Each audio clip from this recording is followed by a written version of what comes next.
What is up? Welcome to this week's episode of the Vanflip podcast. Today, I'm joined by Richie Cavalera. Almost said that wrong, but it's new. Nothing's new here. I say it wrong all the time. Richie Cavalera of INCITE. Yeah, it's a new last name too, so it can be difficult. Yes, it's true. We can talk about that really quick before we get into the new album and everything like that. But you are Max's stepson. You're the son of Gloria, his wife. So, yeah, a new name. You gotta get a new driver's license, new everything, huh? Yeah, no, that cool parents. Mom, independent mom, deadbeat real dad. She just built shit from the ground up. 5 kids in her, and she's remarkable. Dad, he's fucking awesome. Rocker extraordinaire. Just hyped to be out here carrying on a legacy of heavy metal from such a integral part of like music and a name that's so big in metal. It's tight, man. I'd take a great honor in that. Yeah. When did when did your mom and Max kind of link up? Because they've been around each other a little bit, right? Oh shit, yeah, like 40 years probably. Easily. Yeah. So my mom, she was in Arizona and kind of started this like local metal bar / like restaurant type shit, and it just popped off. She was bringing in like Poison before they blew up. Flotsam and Jetsam pre Jason Newsted leaving. He went from her bar to Metallica literally. And Rob Halford being like a regular patron at this bar. It was rowdy and it was cool, and she was getting her feet going in metal. So that I think opened the door to where she like started managing like Sacred Reich, and they started to have international success. And then I think her respect from the music world grew, and everybody was trying to get her to manage them, and somehow she really just saw something in Sepultura and created them into this legendary powerhouse historical metal band. And her, that must have been like 1989. Yeah. Shit, I was little. I don't really fully grasp what the hell was going on, but Max was an incredible dude to come in and like be the father to us. Like I never knew that prior to that, and he'd just been just a really cool father figure. Taking me to just learn music and learn metal and learn the life, and having a good respect for it. Caring about it. More than just being music or just a fun time. It's deep, and that's cool. The love for it. Yeah. And do you and his other sons kind of like, did you go grow up together or jam out together in projects and stuff like that? Because obviously he has, Go Ahead and Die with his son. So I mean, you're in the mix there around that time too. Like, do you guys ever jam or have projects that don't make the light of day?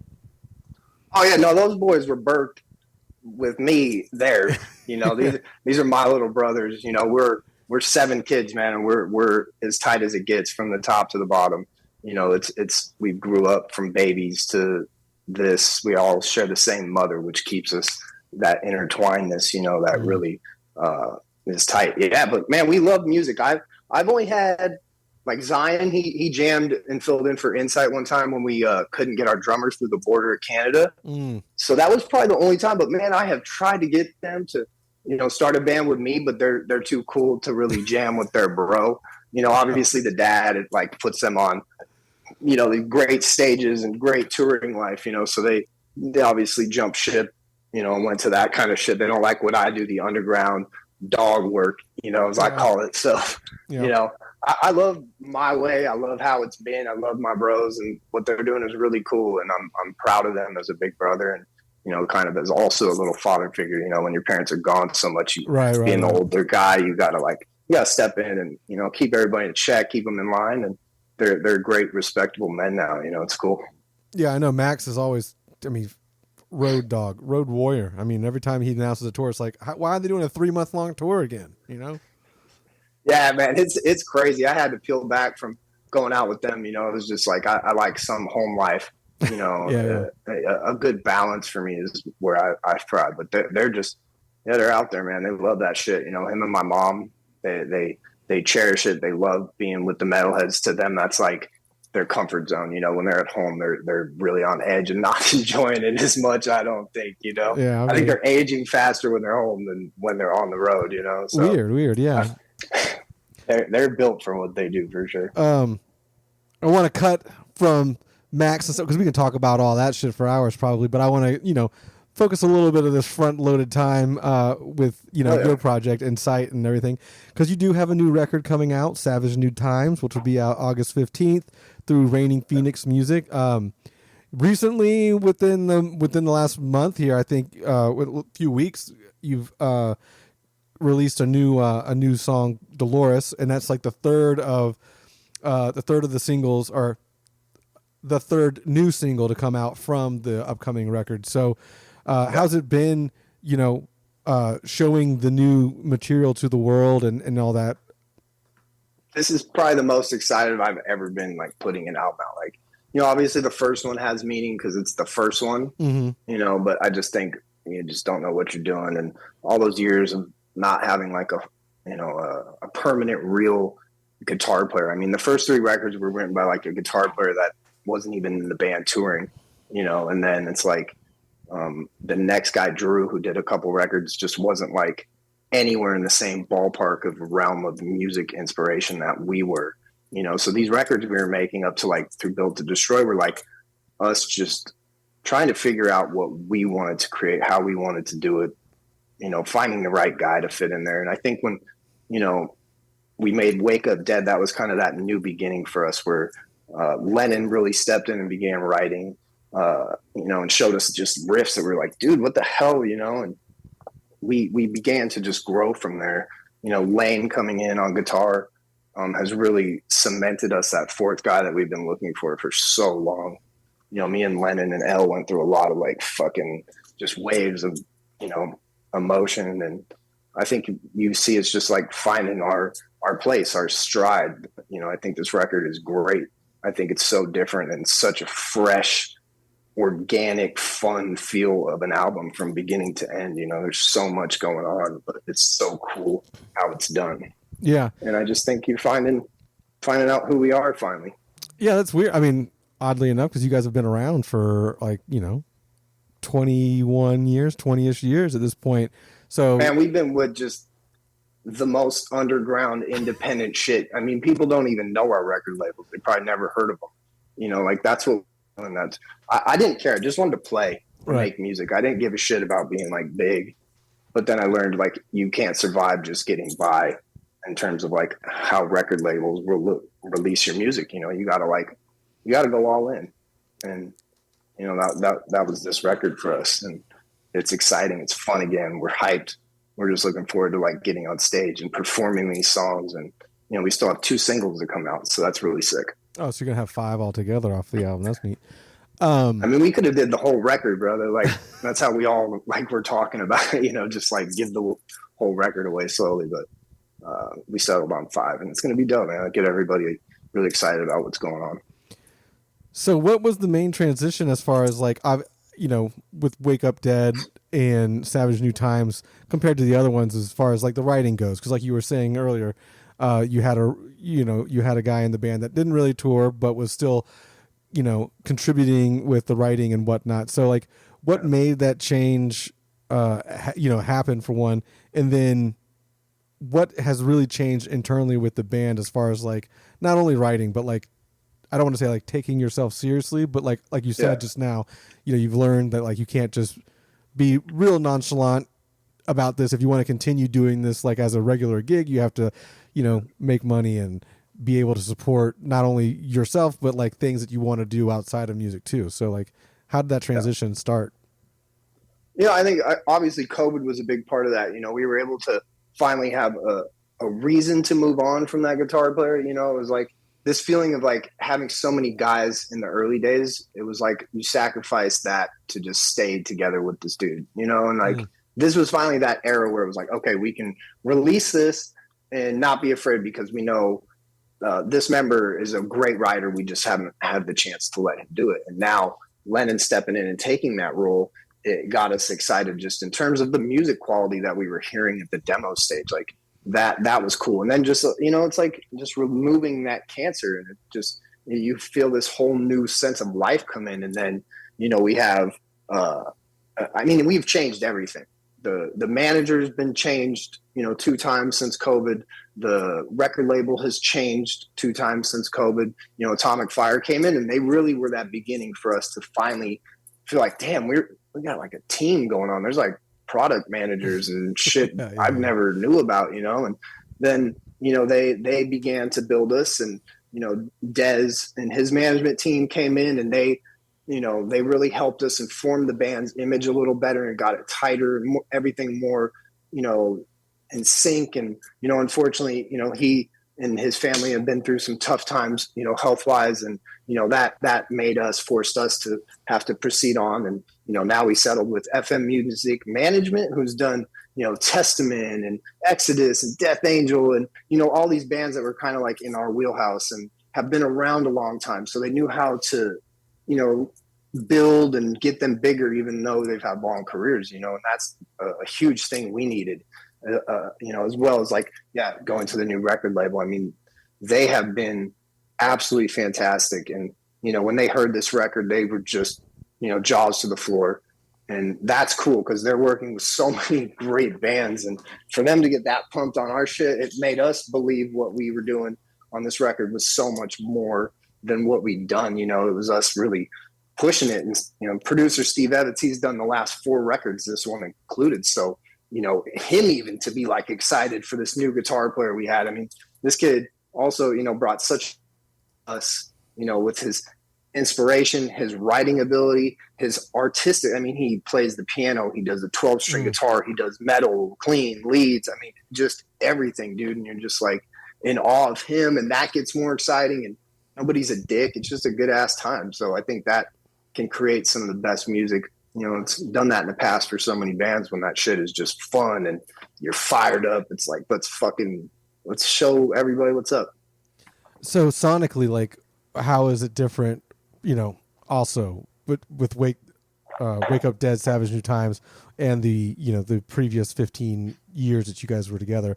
Because like you guys do thrash, but there's a lot of like other influences as far as like death metal influences and stuff like that. So like, has that kind of like, you know, changed with the new style of writing, the new way of writing, or do you guys trying to hold true to like, you know, the INCITE quote unquote sound? I think, you know, you hear, I think the tuning of the guitar tone on this record and the last record is just, I think, nasty, man. Like before it was too low for me and where I would like it to have been. But, you know, we made great records. We just didn't have the promotion or the team behind it to make them be huge in the public eye.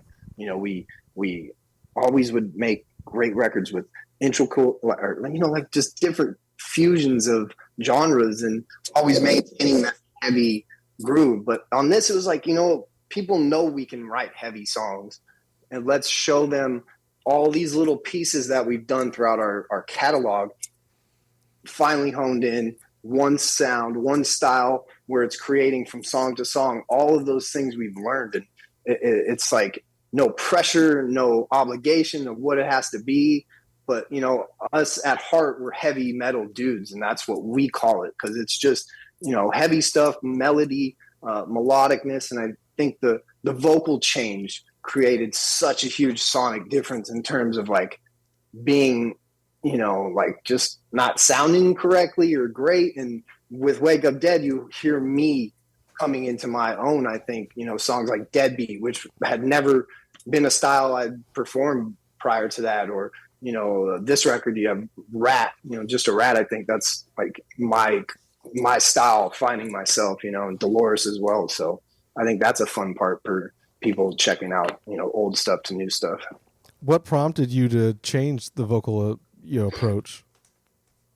Just more comfortable. You know, I think wanting to try stuff. I think I always had this, you know, self pressure of I have to be, you know, real heavy and talk about the craziest things I can, because that's just what people expect from me, from my lineage and where I come from. But then it was just like, you know, talking with my band and just like, you know, the producer just really like actually diving in deep to shit that's happened. And, you know, using this record specifically, and the last one is just an all out assault release of built up therapy, you know, and I think this is became a healthy way for me to do that, and that in turn brought this aggressive style of wanting to deliver these songs, you know. And I think the feeling is so much more into these songs now that I'm presenting the vocals this way. What do you like? Where does the inspiration for the lyrics come from? Is that coming from a different place too? Because like you mentioned that you're open to, you know, saying more in those lyrics. So like, you know, what happened and what changed for you to kind of just be like, well, instead of talking about what death metal, thrash metal bands usually talk about, I'll talk about this subject or something like that. Yeah, I think it all falls back to just wanting to push myself. You know, I think you're hearing more like, you know, this is a, you know, a dream I had as a kid that felt to me like a love vision, a love story. You know, that's like something I never even would have processed in my mind for lyrics prior to this record, and this new feeling and new vibe and new insight, you know, that's being presented. So I think like that, and targeting things more precisely the way the words is, less words just said better or more impactful. You know, that was a huge part for me learning on this record. And then, you know, I had no shortage of fuel. You know, it's like life is life, man, and shit gets crazy, it gets shook, it gets rattled, and you know, I was never been good at like releasing my energy elsewhere. This is that place. So now just like harnessing that even deeper, and like at the end of this writing, like feeling depleted, you know, like everything I had inside of me, whether it was happiness or anger or whatever, it is out now. That's what was cool about this one compared to everything else, I think, in the past. Nice. Is Dolores like your favorite off the album or whatnot? Because it's I ask that because it is weird that you would remember a childhood dream for such a long time, and I think it kind of sparked back up with my, you know, my relationships around my life at that time. Maybe kind of like, you know, that why it was so impactful, because it came back to my consciousness so many years later. You know, that it felt like it had to be something on this album. Gotcha. It's another thing that you said, it was like the most boundary pushing song on the record, or that you've ever made. Yeah. So yeah. I was curious as to, well, what is your favorite song on the track? Will it be one of the 5 singles, or will it be one of the 5 that are, you know, one of the other songs that aren't released? I mean, like to me, again, I've always dug my records and I don't listen to them too much after they come out, but this one is almost a year I've had it, and I'm literally, it's on repeat all day, everywhere I go.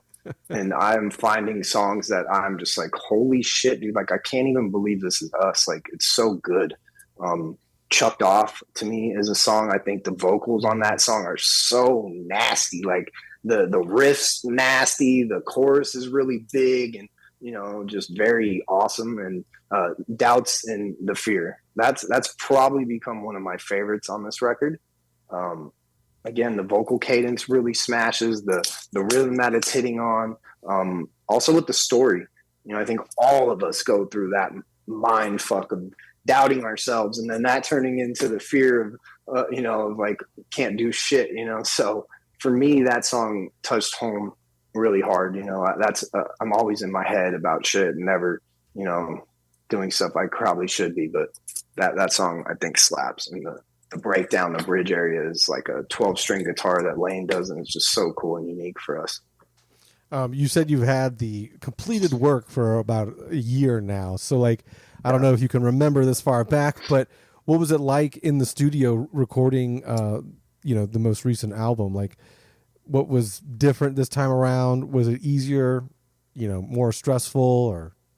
This was awesome. This is like the record recording we had like always dreamt of. So we did the prior, what was it? Up in Hell, Oppression, Built to Destroy, and Wake Up Dead. We did all 4 of those records in, you know, Southern California. Beautiful, sunny. We're at the beach. We're relaxed. We didn't give a shit. Obviously, when we went and recorded, that's when the hammer came down and you were focused. But I think it was just such a different mentality. And then this one, it's like dead of winter. New Jersey, in the fucking in the thick of New Jersey. Like, I mean, this is gunshots outside. You know, it was fucking awesome. And then, you know, producer, he's finally got his space that he hasn't had for like 15 years since he did like, you know, Perseverance by Hatebreed and all these bands, and going in that, and just everything. It was set up for an awesome vibe because there was nothing to take our attention away other than this album. It was like all hands on deck all the time.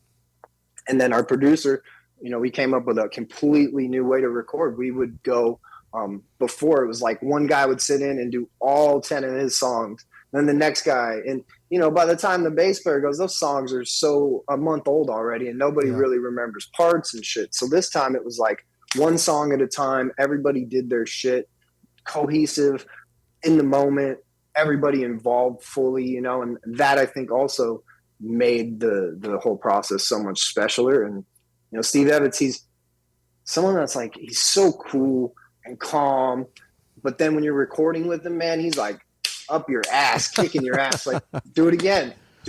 Now you're Rich, you're better than that. What are you doing? Rich, that's awesome. I love it. You know, just this really genuine guy. Like, I think he's so comfortable with us where he doesn't care to say that fucking sucked or that ruled. And, you know, I think we want that. We don't want to change a guy every time just to have a whole different experience that we may not like. So I think that played an integral part in creating this record. And, you know, Arthur Risk obviously too being a part. It was a badass team, and I think that's always what it takes to really get the wheels moving. Is that kind of like the first time you had a producer or someone in the studio like that was kind of like more involved, not more involved, but just more like forward about his involvement and just like telling you that sucks or that is great, or, you know, like, was that the first experience in that? No, I think that's why we've stuck with Steve for the last 4 records. Is he's always that way.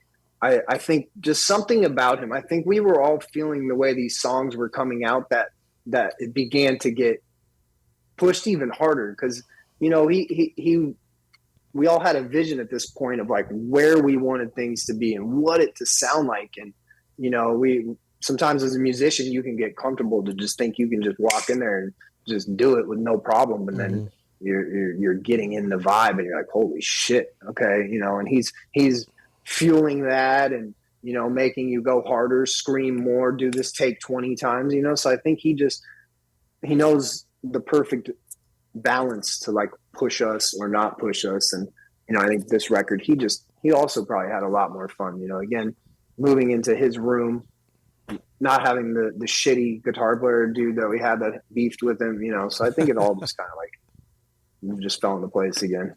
How is it like? I've always been curious because Arthur is so involved in a lot of work around the scene and stuff like that. Was he like was he able to be like on site with you guys, or is that something that he handles, you know, off site by himself when he has time to? Because obviously, again, his schedule's got to be insane, whether he's, you know, working with band X or band Y or whatever. So, yeah, I don't know so much about what his process is on this one. We had him just do the mastering part of the record, I think, kind of like to just give it that solidified, awesome Arthur, feel to it. Right. And him and Steve are actually really close. So that was like day one. Steve was like, yo, I want Arthur, you know, mastering this and finishing this record for us. So I haven't got to work with him personally, but just having his hands on the sound and talking with him and seeing even how fired up he was with considering all the shit he's been working on, you know, so that also made us feel incredibly fired up to, you know, to get his feedback on what was coming out.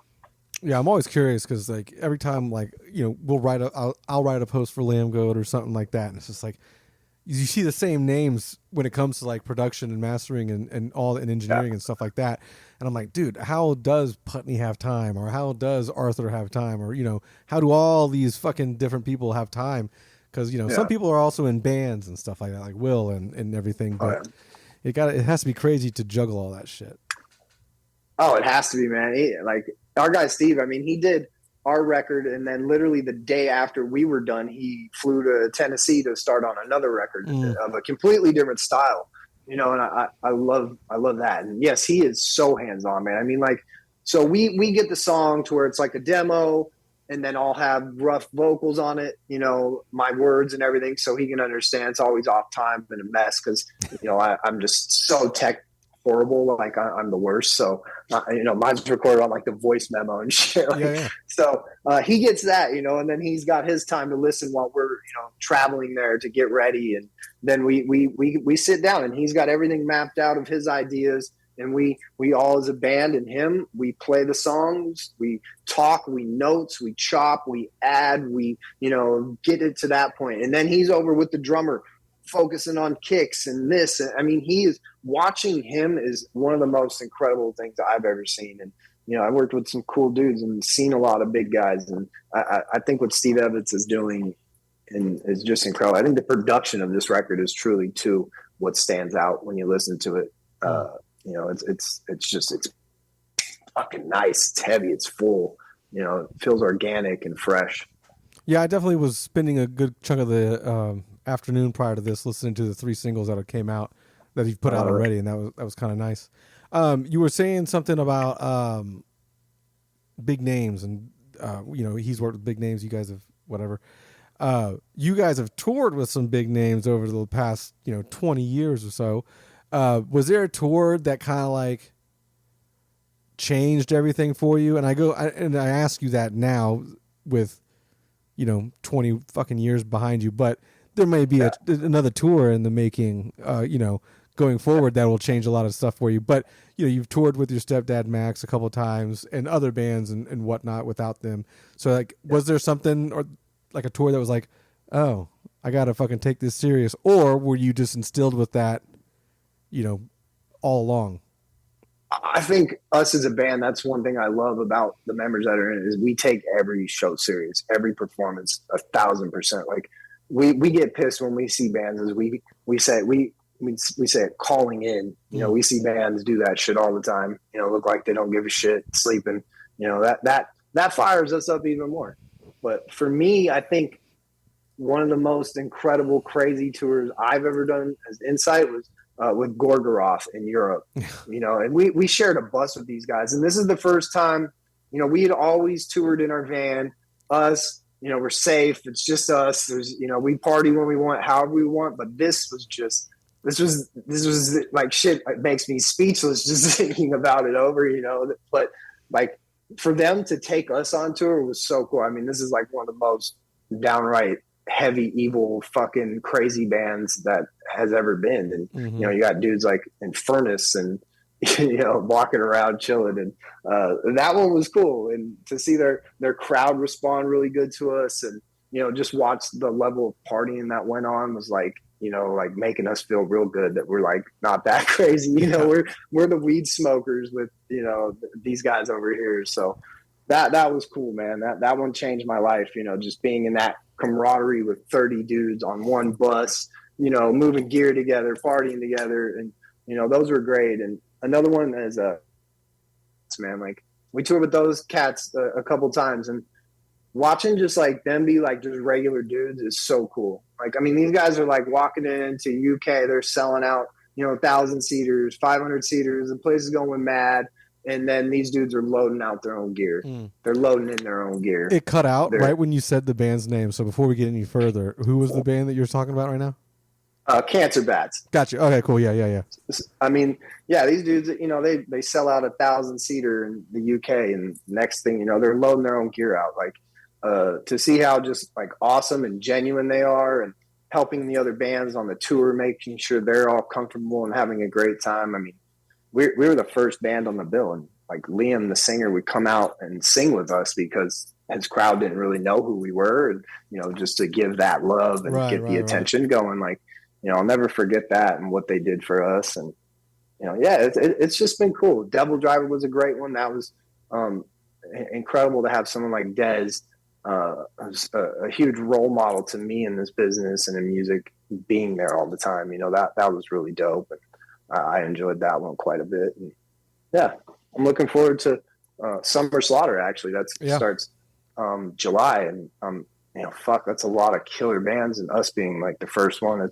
It's gonna be a hell of a fucking show. Yeah, I mean, I had to ask about like what tour fucking may have changed it, because I think Harrison of Body Box, he's right down the road from me in Orlando. My dog. Yeah, he's right on the road from me in Orlando, and I kind of got to watch him come up, from fucking just like a little small that's project. my son, man. I'm so proud of him. Well, like, I think he cites your going on tour with your stepdad as like an eye-opening moment, like, oh shit, I should take this all seriously. So that was kind of cool because he went on the Totem tour with like for 3 fucking months or some shit.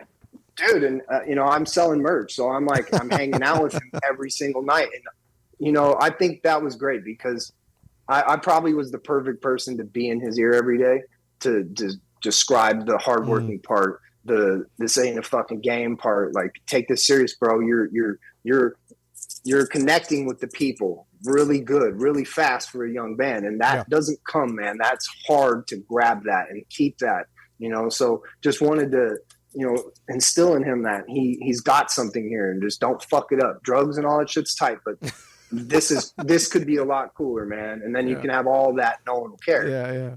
So I'm so proud of what he's done, building that from the ground up, doing it right, working hard, staying at it. Like that I love, talking about him and keeping up. And I'm like, dude, I'm asking him to take us on tour now. Like, that's how cool this is. Like, I love that. That's what music's about, man. It's like, if you work hard and fucking do it, you have a chance to like make shit happen, man. Well, they definitely killed it at Rockville last weekend. That was pretty eye-opening. I mean, they played earlier in the day, like around 2:00. But being a Florida band, being like a NASCAR fan band, you know what I mean? Like, they had a fucking crowd out there.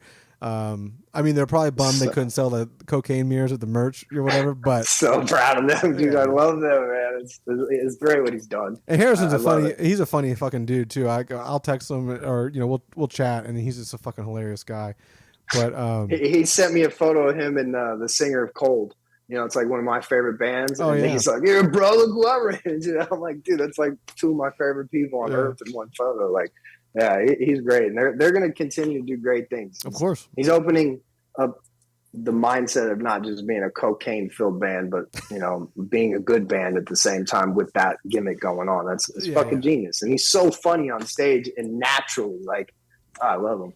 He's hilarious. Fucking Cold. They're from my part of the world too. They're from Jacksonville here. So I fucking love them too, man. They play in Anaheim literally like 2 times a year, and that's like me and my fiance's like tradition. We go see them and just enjoy like what they still do. It's just a great band. Are you gonna check out the 13 Ways to Bleed tour? I know that's either happening or happened or going to happen. It I think just passed us. It must have been like 2 weeks ago. We were visiting family, and we talked to them like, "Damn, man, I'm gonna miss you for the first time in like 4 years." I mean, we went and watched Orgy like last year just to see Cold. Yeah. It was like fucking awesome. Like, this is like high school, like happening again. It's great. I will say we covered Rockville last year. We've done it for a number of years, but last year one of my highlights was going to see Orgy. I never saw them prior when they were in their heyday in the early 2000s. Never saw them, but when I was like, damn, I gotta make it there. And then of course they're playing at like 1:00 in the fucking afternoon, right when the fucking gates open or something. So I made it there, and I was really bummed because festival set's only like 20-25 minutes, so it's not their full set or whatever. And I was like, man, I gotta catch them again. But it's cool to see a lot of those bands still, like Cold and even Crossfade. Dude, Crossfade played. I heard. I was like, man, we sung their songs in our band so many times driving. Like, that's just classic for heavy metal, man. Yeah, to be honest with you, part of the weekend last weekend was Rockville for whenever this airs, but it was the 15th through the 18th or whatever in May. And we're walking in. I think one of the first days there, and like Lit is playing My Own Summer, or My Own Worst Enemy, not My Own Summer, totally different song. But they're playing My Own Worst Enemy, and I'm like, dude, we saw Crossfade yesterday or the day before or whatever, and I was like, what is the song what is the most well-known song that will be played this weekend that most people at this show will know, whether they're like an underground hardcore kid coming to see one of those bands, or like one of the guys coming to see Shinedown, or fucking, one of the headliners. Oh, it's Lit. Is it? Because they had so many bands. They had Crossfade Cold. You had Green Day, any of the Green Day songs, right? So any of the Green Day fucking #1 hits. I think the song by Lit, because he says "come," and that was like the huge song too. That was big, at least in Arizona. Oh like no, it's huge. Everybody was about that shit. You can go to any bar in Like, America. he said, "Come, dude." Yeah, you go to any bar in America right now, and that some band is playing that song for sure. You know, some cover band is playing that. But I love that this is happening. You know, it's like so nostalgic for like our age and stuff, and I think it's great that that music that we were like hid from people that we liked is like so awesome now. Like I would have never 8 years ago, 5, 6 years ago, ever had a conversation about Lit or Crossfade on an interview. Like posing, because you'll be a poser, dude. Yeah, now people are fucking cool with that, and I love that because I've listened to that shit and hit it for years. You know, you always got to come on and be like Slayer, Pantera, Metallica. You know, now it's like, no, I listen to fucking some Stick Figure, and then I go check out like Crosses, and you know, like I dig everything, and that's what's cool about music. You should be able to like. Yeah, I mean, if you're smoking pot, you're definitely fucking listening to Stick Figure. There's yeah, definitely, bro. I mean, there's just great music out there and killer artists, and I think having the access to it that we all have is another cool part, you know, about this day and age. I mean, the highlight for me this past weekend, I mean, because I've seen a lot of these, like, you know, bands that we cover. I've already seen them like hand and fist over time at like smaller venues and stuff like that. So it's cool to see them play these big stages and bigger crowds. But like, I also fucking like my favorite thing of the entire weekend was Sublime. You know, Did his kid sing or was it Rome? No, it was Jacob. So what Rome's gone, it's just Jacob now. But it's like, so he is doing it. Yeah, and I'm sitting there, and he's not the greatest front man yet, right, or whatever, and he's not his dad by any means. But I'm sitting there, and I'm like, after the set, I go, damn, it was only day 2, and I was like, that could probably be my highlight. And I was like, I don't know if that's cool or fucking a bummer, but it, you know, it's cool, man. That's where you're at now. Like that's what's dope about. You know, again, who didn't grow up on Sublime? Who didn't grow up on that? Everybody did, and we drank with it, so it's deep in our brains. Yeah, you know, it's like real. There's a lot of our fun memories where they were playing in the background, and it's just like fuck yeah, so it's like a Coca-Cola. So let me ask: My Own Worst Enemy or Santeria? What's a bigger song? You know what I mean? Like Sublime's got fucking big. Everyone knows songs. Yeah, probably Sublime, because then they were like Sublime. You would even hear when you went to like Rocky Point. You know, back then, I don't know so much about Lit. I know that was more just an American type of celebration band. You know, like that was like, you know, the party band of the house party era for sure. Yeah, damn, that's so funny that this is all coming together on these shows, and I hope we get to play it next year. I got to go there last year and just hang out with Soulfly playing it and shit, and it's so cool on that track, and oh man, what a vibe that fest is. And, that is one of the. Go ahead. Sorry. Finish. Danny's just done an incredible job of bringing that European festival experience to America. And, these are dope, man. It's cool. Yeah, it's great. It is great. And, you know, Danny's been around here at least for fucking ever. Limp Bizkit's my favorite band of all time. But, I mean, granted, I grew up here, so that's going to be fucking instilled in me at a young age. But, you know, like Danny had a big hand in that too. So he's been in the mix for quite some time. Oh, bro, 98 Ozfest Limp Bizkit is one of the best bands ever. Yeah. I mean there's no question about it. I'll watch Woodstock set all the time.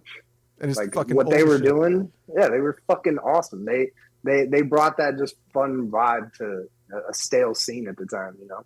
And you know what's weird? We were just talking, like you just mentioned, like, you know, 8 years ago, you weren't going to be fucking telling everybody you're like, yeah, I'm listening to Lit in the background. But like, I think like the world turned its back on Limp Bizkit at some point. And then now we're back to like, oh, they're the fucking big, they're having like their biggest shows ever. They're touring with Metallica and doing all sorts of weird shit. But it's weird. That nostalgia, you know, they were the biggest thing of that, you know, they're like, you know, that band that just everybody knew and had those CDs and, you know, did all that shit. So now for them to like be given that grandpa vibe status, you know, like respect amongst like the heaviest metalheads is cool, man. Like they deserve that shit. They're still the same lineup, you know, like Fred's got that great crowd interacting skill and, you know, the comical vibe that they also add to it. It's kick ass. It's fucking dope. It's a great time. This is probably like a dumb question to ask since, you know, you grew up in this world, but like, how'd you get into heavy music? Was it through, mom and Max, or is it just something that you kind of fell into later on? I was like this out big, like day one. I mean, Danny Wilker is sleeping at our house when he's on tour, and, I'm singing Bubble Butt on Christmas, with my little microphone at like 3 years old. This is just something that happened, day when I was born. They brought me straight to the music bar, and Rob Halford comes in, throws up the horns to me, like at day one of my life. I think when that just like set the tone for where it was going to go. And, I started a band called Wicked Death. First song ever was called Up in Hell. And I must've been 6 or 4 when I did this. And, I wrote the lyrics and I wrote the song titles. And then, 2013 came around and my parents found that lyric book. And that's how I created Up in Hell, the record, 25, 30 years later, actually from, something I did when I was like 4, 5 years old. So it's always been there. And Catapulted, like Atrophy put me on the cover. Violent by Nature, that's me as a 4-year-old crazy hellion, with the feet and the guns and the sandbox and shit, and they were a huge part of getting my metal vibe going. And, Jason Rainey was like an uncle, from Sacred Reich, living at our house in the guest room for years. And, then Sepultura came along and it just like, just took it to a whole new stratosphere. Next thing you know, you're on tour with Pantera and Ozzy and, all these incredible bands, incredible sights and feels and energies that you're feeling. It was just, just kind of didn't see myself being a lawyer or a teacher or that kind of shit. It just, my old man wasn't taking me fishing. He was throwing me in the on tour pit with Pantera and Prong. That's what was going on. And so my older brother Dana, he was big time on that shit too, because he was very fresh in the scene. He would always find the new music, like Deftones or Korn or that kind of era that started to get even funner as I was like getting into my teenage years. And that just took it even further. And I think that's too what defines my inspiration, is that metal age with the new metal age and all that kind of atmosphere I was around. I had to ask because like sometimes kids just like don't get into what their parents are into, and then eventually it kind of something clicks or something like that. But yeah, I mean, meeting Rob Halford on your first day, that's a fucking big thing. And then just being on tour with your stepdad, however many times, fucking. I love that shit, man. I was always there. It was like summer hit, school was out of school. I was gone all summer. Like I never saw anybody. Nobody knew what was going on, but I was just in Europe or Brazil or, America playing with Danzig, Biohazard, Ozzy, like watching riots happen, going on the entire Ozfest. Like I got to do 2 Ozfest full tours of just insanity, and watching all these incredible bands that were beginning, System of a Down and Snot and Incubus. Like that second stage it's still to me one of the most insane things ever compiled. I mean, all those bands are just massive and huge and longevity, and that was just cool, man. Like really shaped a lot of my vibe of just like wanting to be a part of that, music, this free expression of rage and fun and all this, but very safe and contained.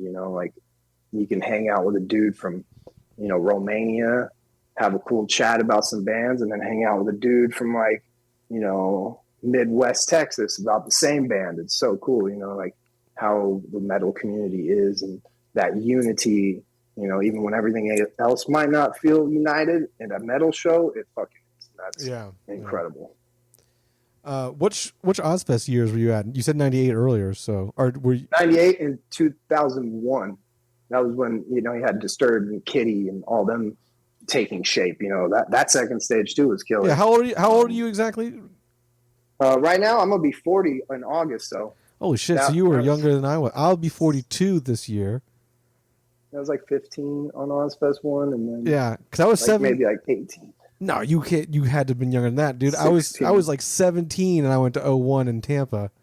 Oh yeah, then probably like 14, And 15, I was something like like, that. yeah, and I'm 40. I'll be 42 this year, so you got to be a little couple months under With me. the But shit we were doing, you felt like a grown ass. You of know, course, it I mean, was, dude, I think about Ozfest all the time because I went to '01 and '02 when System played in '02. But yeah, dude, when I always think about the second stage as well on Ozfest and how like I was like, dude, I'm here for most of these bands, and then like dude, you it just shaped caught the some other music bands, you know? world. Yeah, Like literally did what they were doing with that at the time that they were doing it. Like metal needed that. It was like on its doorstep of death. You know, like nothing cool. Sepultura just ended.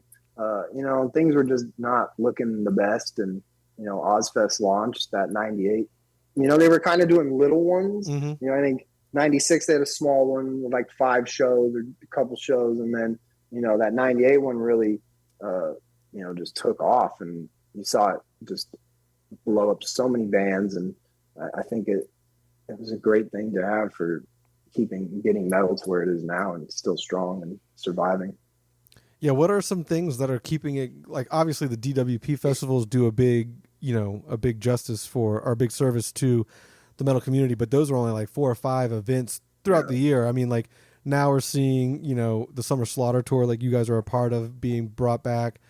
And like those tours, I think multi-day tours and not just festivals do bring that bring bands to a lot of people that normally wouldn't get. yeah, But again, like we're also talking about like there's been tours that in our world at least that might have like 10 to 15 bands on them, yeah. and it's like $10 tickets, and like those times are long gone probably for everybody. But like, dude, those were some really fucking cool tours too. And like, Yeah. it's just I hope more heavy tours that are more than just like 3 to 4 or 5 bands. I hope those continue to go forward. I hope the Summer Slaughter one is a hit with Jamie involved and stuff like that now, and I hope we get more of that going forward.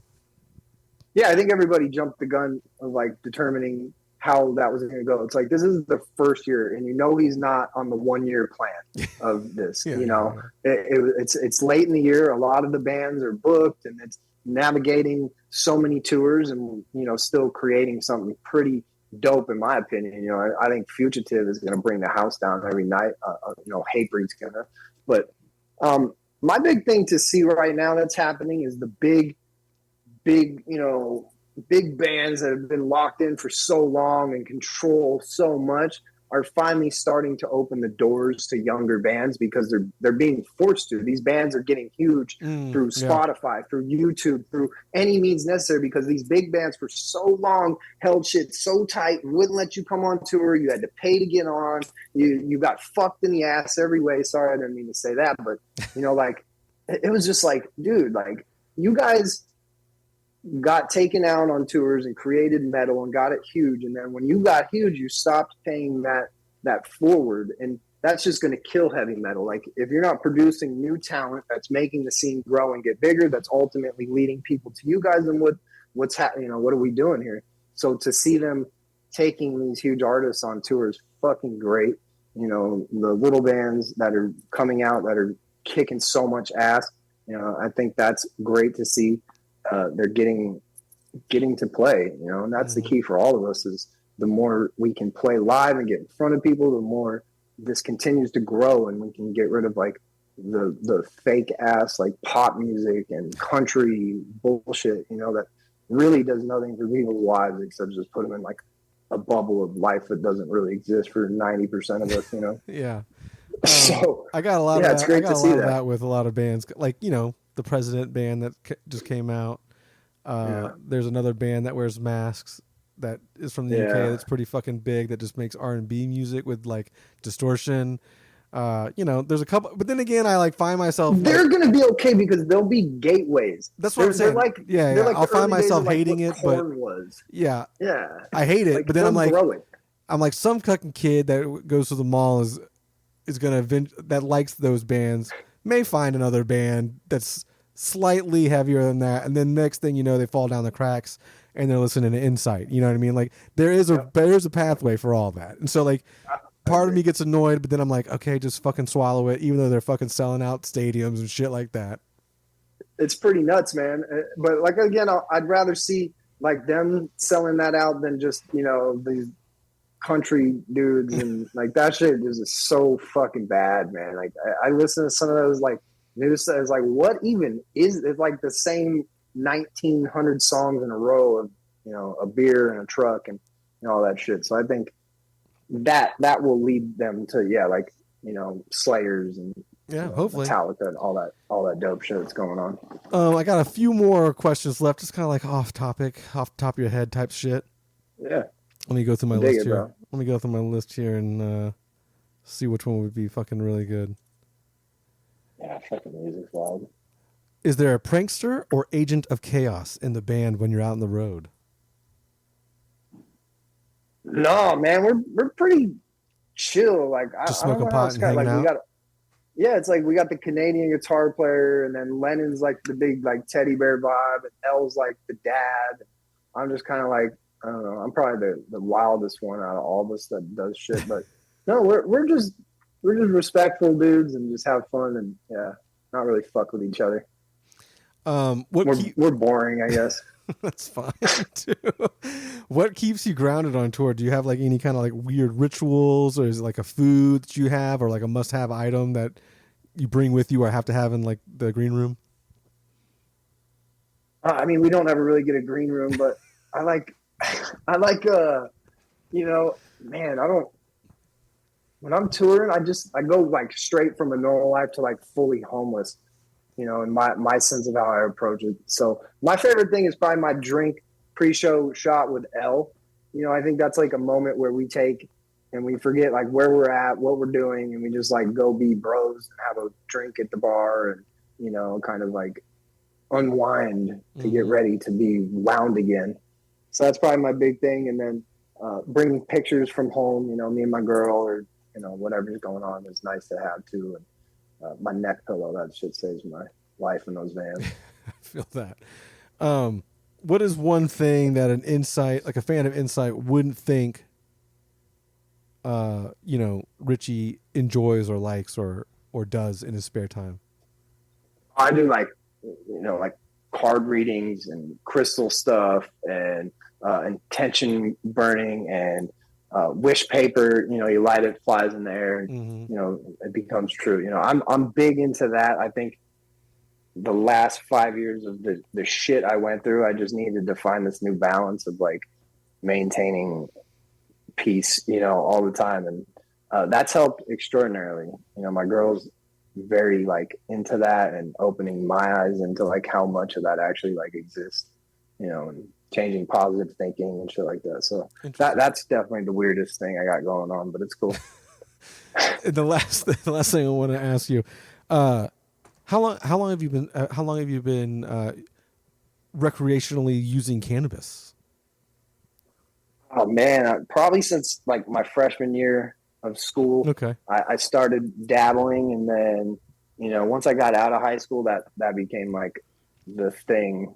So Right. yeah, probably a good 20 years, I'd say.